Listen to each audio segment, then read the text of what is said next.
I know, another look video, but there were just so many releases coming back to back that I have to. We have to talk about the Odens Eye release, and let's just peek once more here inside the palette. You will see the inside of the palette, of course, a couple times, and for this video I prepared 3 looks for you. This one is the third one and the last one. My outro of this video, I will tell you, is very long because I will compare in that video the formulation of the Odens eyeshadows with Gloss Gods, with Cleonad, and with the Nessa Myrix. Yes, crazy. Nobody has compared it with the Nessa Myrix so far.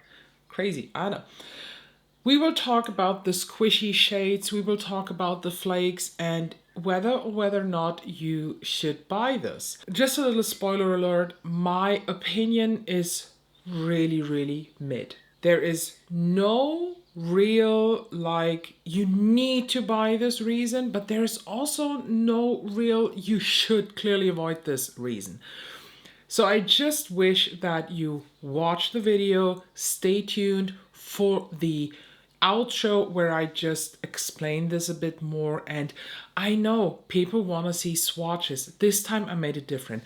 I do have a swatch video that went up last week. I tried to link it down below if I don't forget. So edit Ella, please don't forget that. Thank you. And I also swatched the shades for every single look that I did. So with every look at the end, you see the shades that I used swatched on the hand, and I explain a bit about them. So if you want to recreate the looks, you can use your makeup collection. You don't have to have these specific shades. And also to keep it in the brand, since I didn't pick up the mattes from this collection, I only pulled in mattes from Odens Eye palettes, and of course I show them to you. That was a long intro and I think it's way too long, so without any further ado, let's head over to look number 1. Okay, for the first look, I'm pulling in the Snow Dream palette for the mattes. They're very pretty for what I have planned actually, because, you know, I ask on Instagram what looks you want to see, and the first look is for my friend Diana from the channel Blush Frenetic, because her wish was that I use the 2 shades that have the exact names as her cats, and that is, let me check on the back. Oh my god, I nearly dropped it. These 2, Loki and Freya. So we will do that today. I'm starting in the Snow Dream palette with the shade Feast, and I used this as transition color. By the way, in my Instagram voting where you were able to drop the numbers of pans or the shade names that you want to see me, the shade Loki was there like 5 or 6 times. For depth, I go into Good Yule, and that one goes in the crease and a bit in the outer V, but don't worry, the red matte will come. Does it feel weird to use a Christmas palette in like beginning of summer? Absolutely fucking not. And now, of course, into Guests. And I use this also here in that outer area and bring it up to the crease and just drag it a bit in. It doesn't have to go all along the crease to the inner corner, just a bit. I just want to have a red tint basically. So I applied my Glow Glue and now I go into the shade Loki. And I start by tapping this here in the center, then on top of my red. And I also apply this on the inner part, but I'm leaving a tad bit empty here, because that one I will fill in later when I do my inner corner highlight. Honestly, the shift of this shade is freaking interesting, and I'm very happy actually now. Maybe if you use the shade for the very first time and you expect a rusty red, sorry, that's actually not gonna happen. It is definitely more pink, and from what I see here in the mirror, it shifts then to a warmish coppery red. I took the brush that I had the red eyeshadow on and I just go through the crease a bit so that I can diffuse my glitters. You know that I just love doing this. Honestly, in certain angles, this even shifts a bit green. Maybe I'm crazy. But I have to admit, I don't like the way this looks on the upper lashes, so I take my burgundy shade from Victoria Beckham Beauty and I just line the upper waterline. So my lower waterline, I'm lining with the Victoria Beckham Eye Brightening Pencil. Just want to have a clean waterline. I tapped into Guests again, the pretty nice red shade from the Snowdream palette. And I do apply this time all along the lower lash line.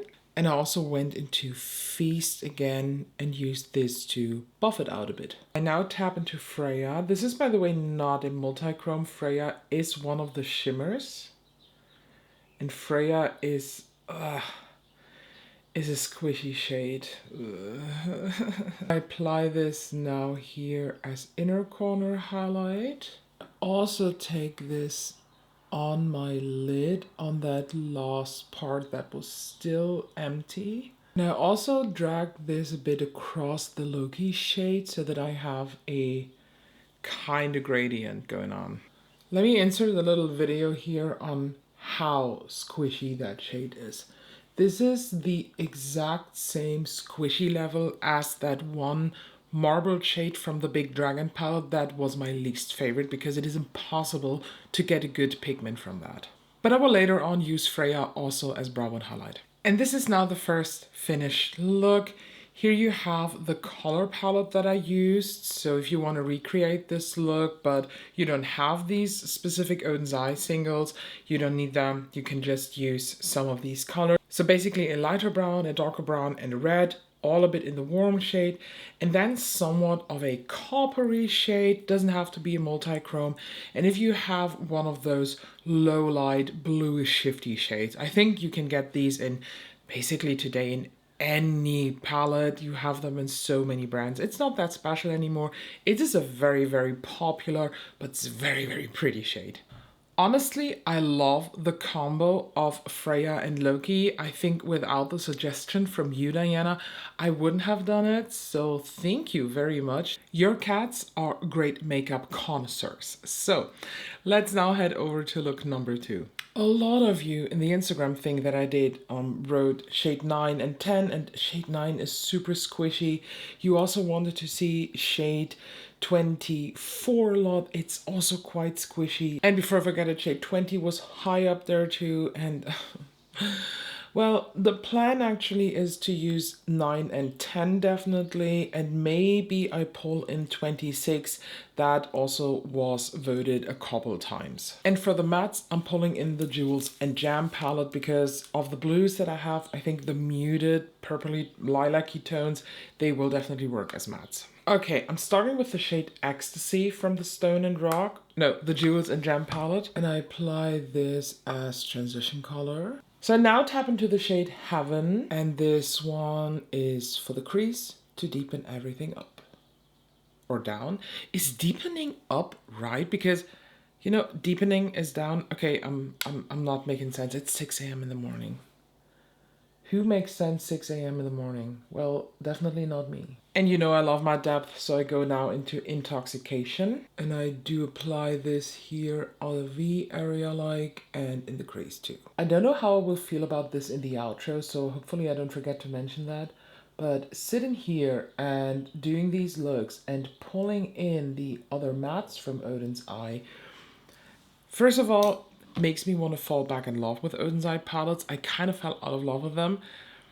And I just love the way these look. I mean, you can't lie that these ain't pretty. But it makes me also think if I might grab the mattes too. I'm not sure. I'm starting now with the shade V, or is it V? I don't know. It's V and E. I'm not too sure, but this is not so much squishy. It has a bit of a squish, like a normal bounce back of a shimmer. This is flaky. This is not Adept Cosmetics level flaky Minga-like, but flaky.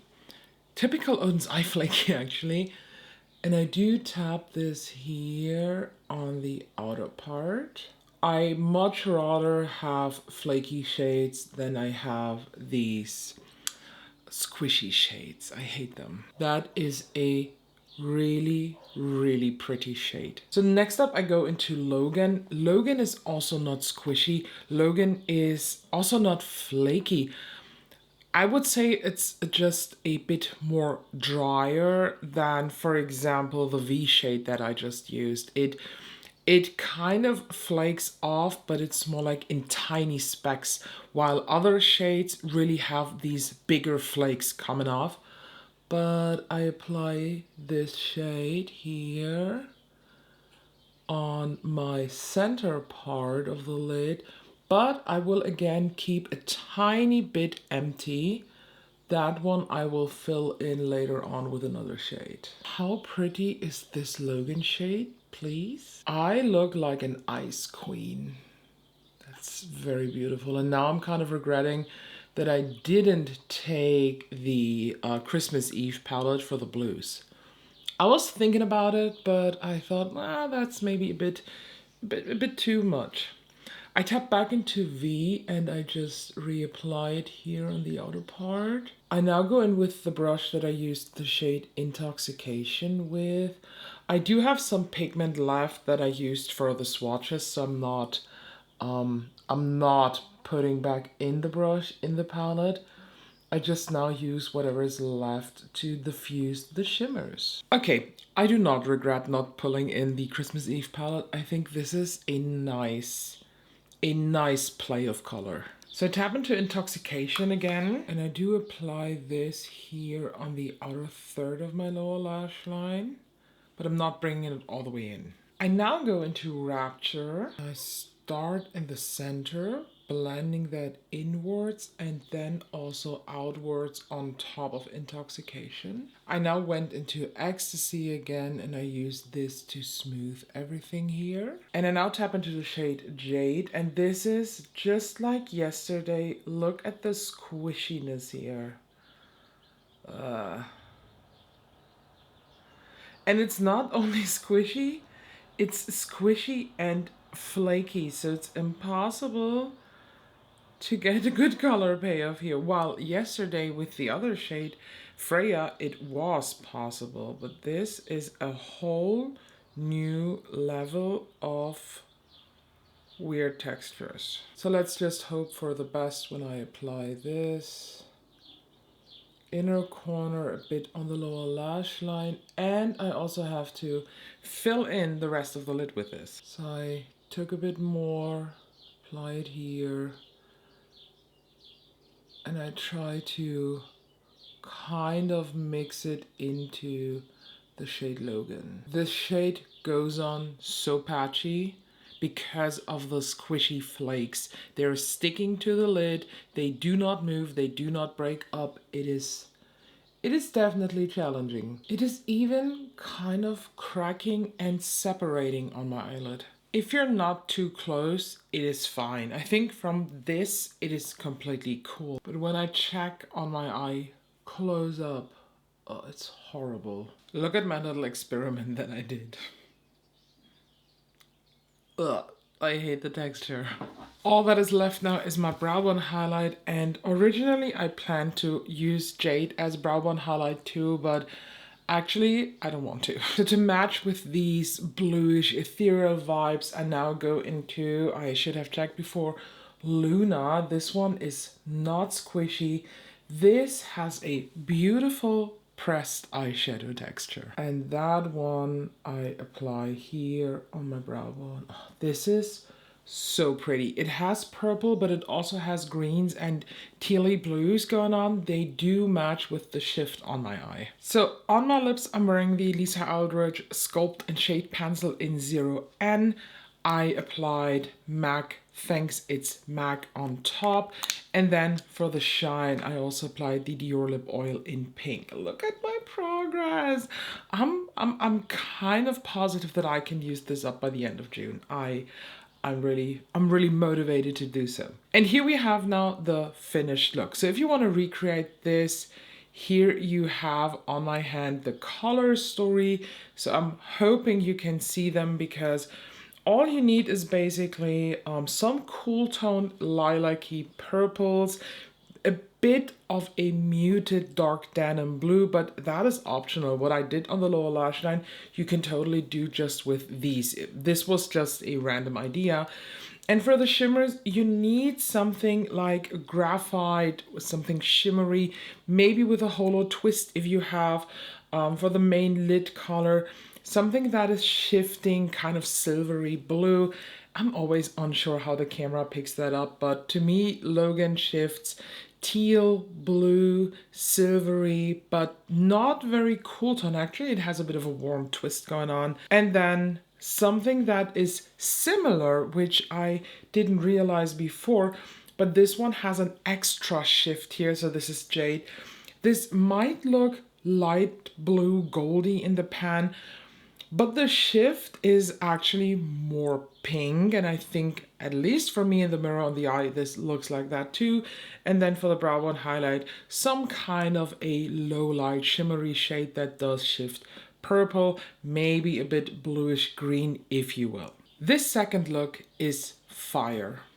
I love the vibe. I love the intensity. I love the way everything just matches and is kind of cohesive. Although some of the shades were very, very far apart, at least from what they appeared in the pan, but in this combination, bomb. That jade shade here on the inner part is just separating on the eye. Ugh.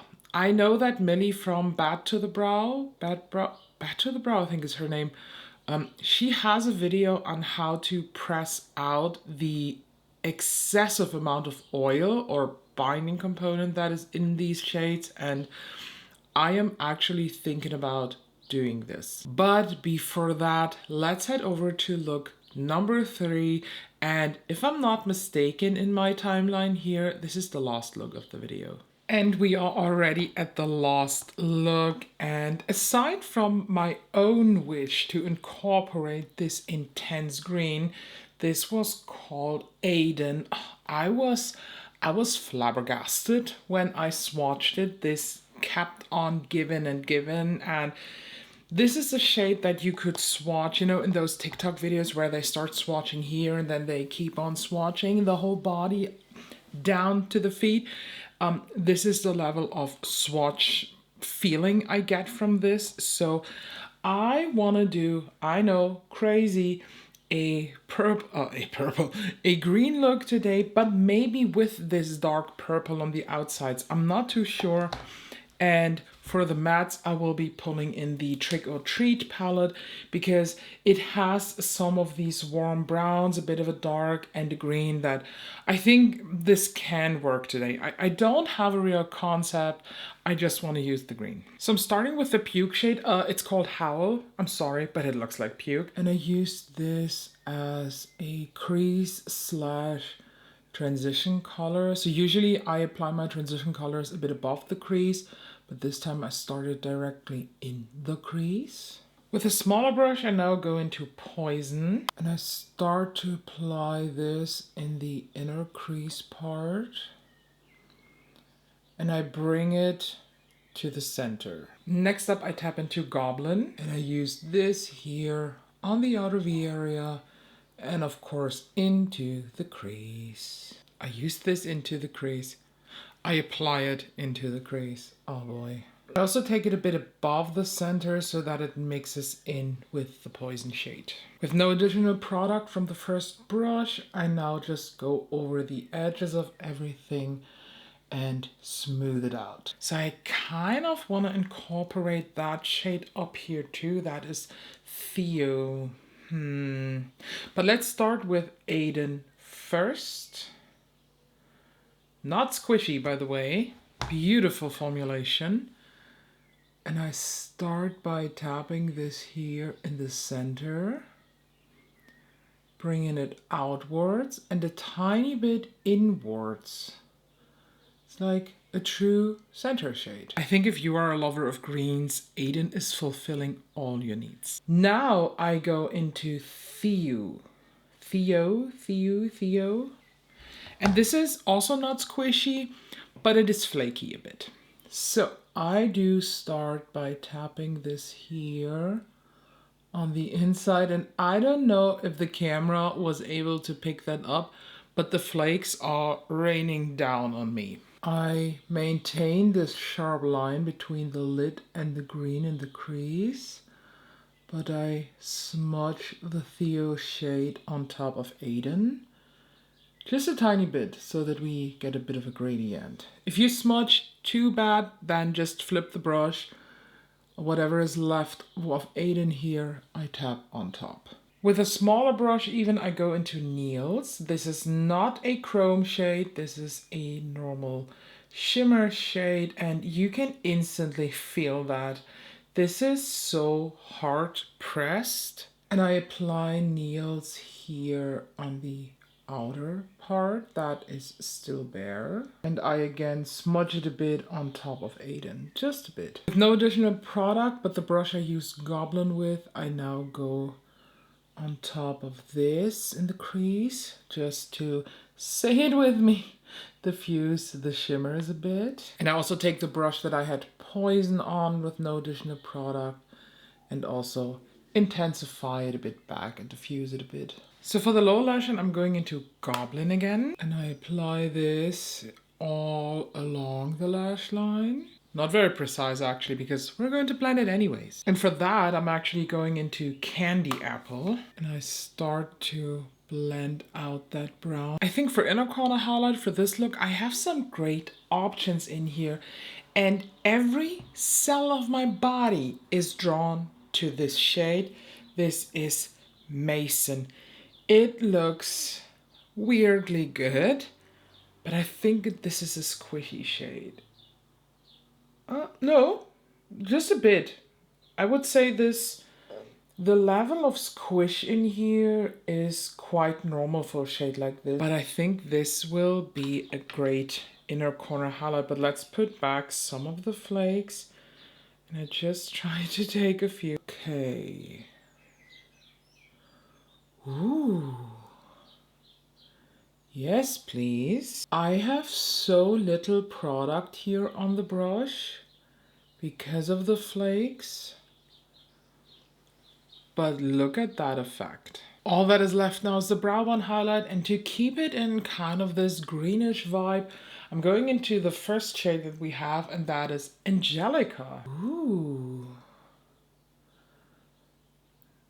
This is so on point for the look. And I'm wondering now if this shade is named after Angelica Nyquist. Because it's yellow, it's orange.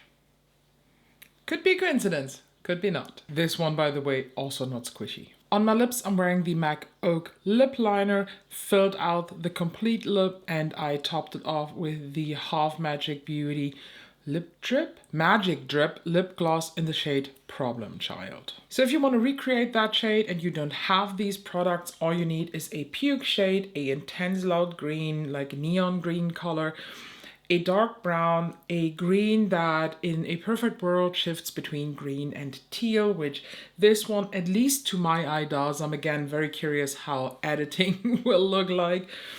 Then if you want to, it's not a must, you can totally do the whole lid with this. A maybe darker swampy green, and that one a more fiery orange coppery red. That more bright red here, totally optional. I could have done the lower lash line also with this and this pukey green, and something low light kind of that shifts yellow and orange and a bit green too, depending on how you hit the light with it. And then you can create that look too. We're done now with the video. 3 looks are done, and honestly, is this my favorite? I don't know. I think the red one was my favorite color and tone wise, but intensity wise, I love, or do I love the second one? Okay, I think I like them all equally for different reasons. So all 3 looks were really good actually. There are so many more looks I need to do with this palette to just have the full potential of these. For me, at the moment, it's just a time thing that I only can do 3 looks. But I promise you, this will come back to you here on YouTube later this year because I will do more looks with this. I am 100% disappointed in these squishy shades. This is just too much. I don't like that. I don't want that, and I don't think that this is a good formulation. So whatever in your production house where you formulate these in China went wrong with this formula, please, Odens Eye, please listen to those few people who are not afraid to say their true opinion on this problem. Honestly, this is a problem. I can look past that because both shades so far I only used on very, very small areas. But if you use a shade like this all over the lid, you can prime the shit out of your eyelid. You can make it dry as a desert. You can completely dehydrate your lid so that it turns into a crispy snack. This will still crease because of the amount of binding component, probably oil, that is inside of these specifically 2 shades. These up here are squishy too, but they're not as squishy as these 2, at least my opinion. Yep, I just touched them. They are not even... No, they're not. Some of them are squishy, yes, but these specific 2, Freya and Jade, are the worst. And honestly, I think that is a shame because from what I have seen online, Freya and Jade seem to be the 2 shades that people are the most interested in if it's not for the new reds. I am very disappointed in that, and don't wonder, I'm just removing the glitter from my fingers to just be glitter free here in that room when I touch something else. I know that Millie from Bad to the Brow has a video on how to press out that binding component, and I'm still thinking about doing this, so I haven't decided yet. Some people on Instagram already were DMing me, do you recommend any shades? Do you recommend getting this at all? Should I buy this? Should I not? I always have struggles with answering this question because it just comes down to so many factors of your own preference. So I can always just cover my personal point of view and my comparison to my collection. I think I said it in my swatch video last week that I think that the first collection of these jewel shines was done better. Now that I used them on the eyes, I still think it is. I like them, yes, but to me, when we just look at the 3 rows of jewel shines and we just compare them with the first 12 shades from last year, in these 3 rows, in these 18 shades, there is so much inconsistency in the formulation that makes it just very hard for me to give this a go. Are the shades beautiful? Fuck yeah. Did they perform better on the eye than they swatched in a lot of cases? Fuck yeah. Are they really worth the money that you pay for this? I think the 18 shades, the bundle is over 160 euro. Let me just check very quick on the Odens Eye website. I'm not 100% sure. Sorry, I have to correct myself. These 2 rows here sell for 134 euro on Odens Eye, and these 6 shades sell for 67 euro. So these 3 rows, let alone here, are over 200 euro. These 2 rows down here with just the shimmers are 62 euro. So the whole palette I paid around 270 euro for it. This shade here, this is Eden, Idunn. This is the one that came broken.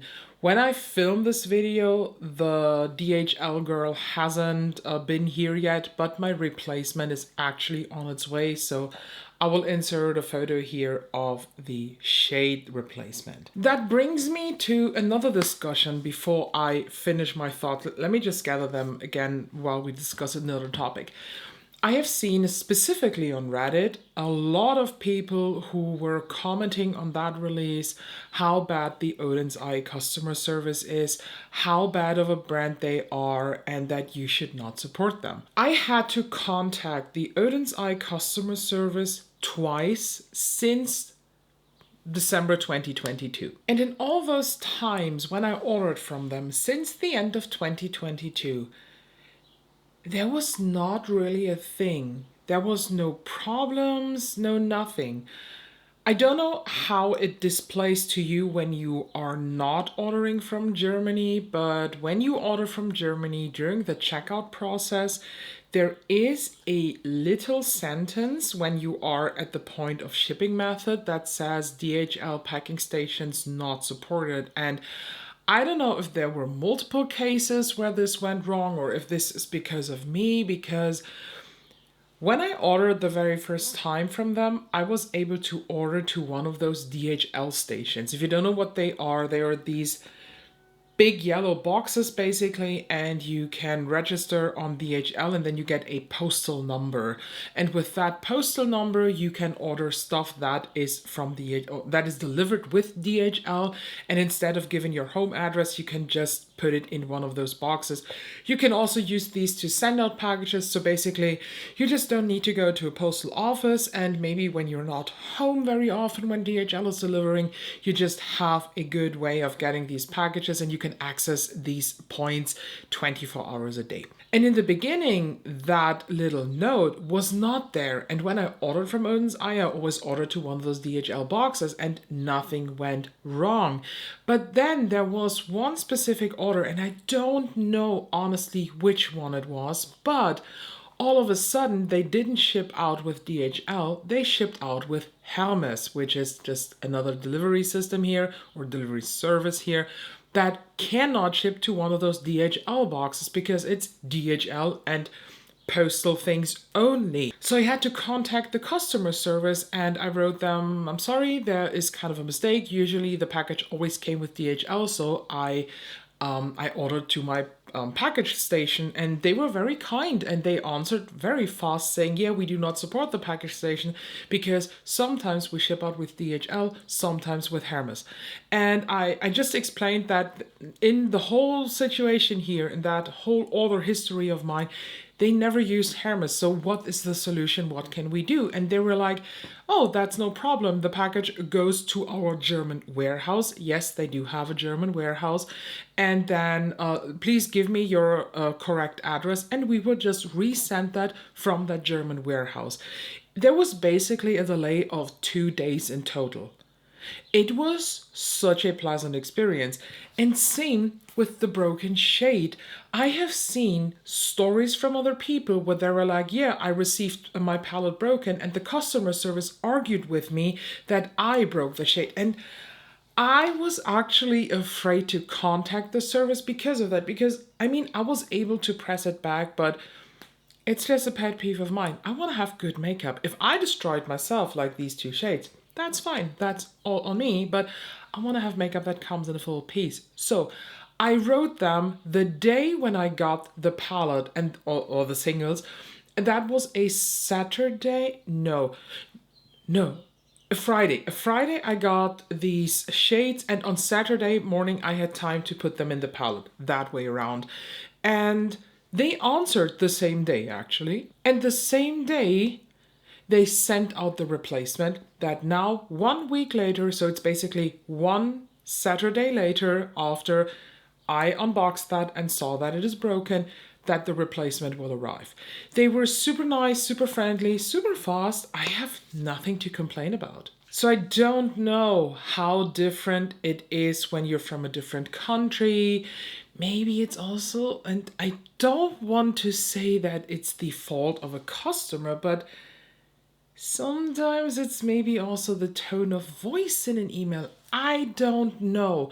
Or could be also a thing, I was just lucky that the people who were seeing my 2 emails that in all the time I had to write them were answered in a good way. And while I ranted now about their customer service, I, in the other part of my brain, try to gather a bit of thoughts on how to end this review. If you ask me, in the universe of Odens Eye releases itself, should you get these singles? I'd say yes. I think compared to a lot of their other shimmers, and I'm excluding here the famous Christmas 2022 collection because nothing will ever reach that excitement level. Although there is in that first multi-chrome release, there is an exact dupe for the shade Gorgeous in the Christmas Eve palette. Just saying. But in comparison to all the releases Odens I had since that very special launch, this is the best, honestly. This is a color lovers, chrome lovers, shimmer lovers, intense lovers, low light lovers dream. Even with the 2 squishy shades that are in here. If you want to enjoy the full potential of this, there is a way how you can correct that. Is it still okay for a brand to do this? Absolutely fucking not. And yes, I'm all for that. You shouldn't put in so much work to make something work on you, but it's just 2 shades that are this level of squishiness. So I don't want to say it, I can excuse it or something like that.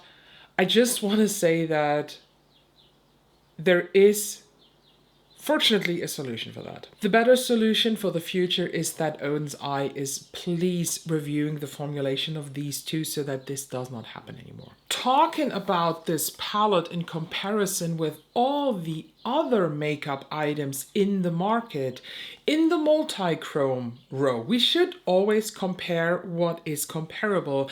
I think it would be very, very unfair actually to compare this with an ABH palette. That would just be completely unfair. Or with the Blend Bunny Alice palette. That is just not the same level that you should compare. So let's talk about other chromey shades to compare this with. And the first one I think we should talk about is Gloss Gods. The Gloss Gods formulation is very special. Gloss Gods is also a Swedish brand, just like Odens Eye, and I think Gloss Gods is manufacturing in China too. I just double checked on the back of one of the Gloss Gods palette, and yes, it is produced in the Republic of China. The Gloss Gods formulation is in some shades very, very similar to the squish level of this one. But, and here is the thing that I think is making Gloss Gods better than this. It's not that I have an affiliate code with them. It's the fact that Gloss Gods is addressing this.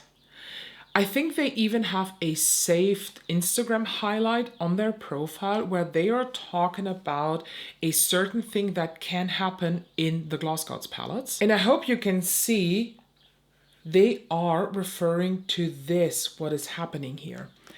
They are addressing the fact that their shadows have a high percentage of a certain binder component. And when you touch with the shade, the palette here, it will soak a bit. But they address it. You are aware of the fact. Same with Adept Cosmetics. They are addressing that they have formulations in their eyeshadows that feel more jelly. They have a very intense description of that the palette or the shade is moving because of the binding component and that it looks like it's a bit floating.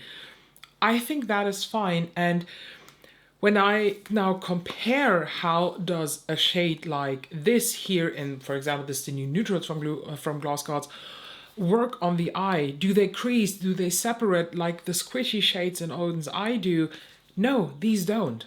I don't know what the difference in the binding components is. I'm not that deep into ingredient science. I always state that I'm not that pro, so please don't come at me. But the Gloss Gods formulation is just way more performative on the eyelid. When it comes to those flaky and borderline very squishy shades here in Gloss Gods, then the Odens Eye wands that are flaky and squishy. When I used the Odens Eye wands, specifically those that are very flaky, I had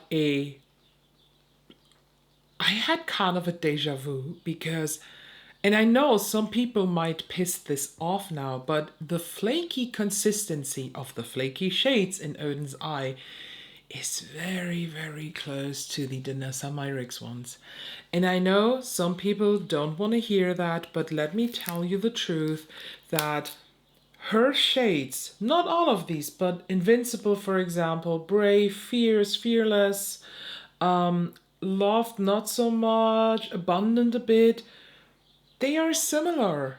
They're not squishy, but they're flaky and there are big flakes coming off, and these flakes stick sometimes weird to the eye and take a bit more of a work. Talking about the Nessa Myrix, these squishy shades here in Odin's Eye, they remind me a lot of the chrome flakes. If Odin's Eye would continue to do this formulation with the squishiness, I honestly advise them add even more binding component, add a little bit more flaky, and then put it in a jar, because then we know what we are buying.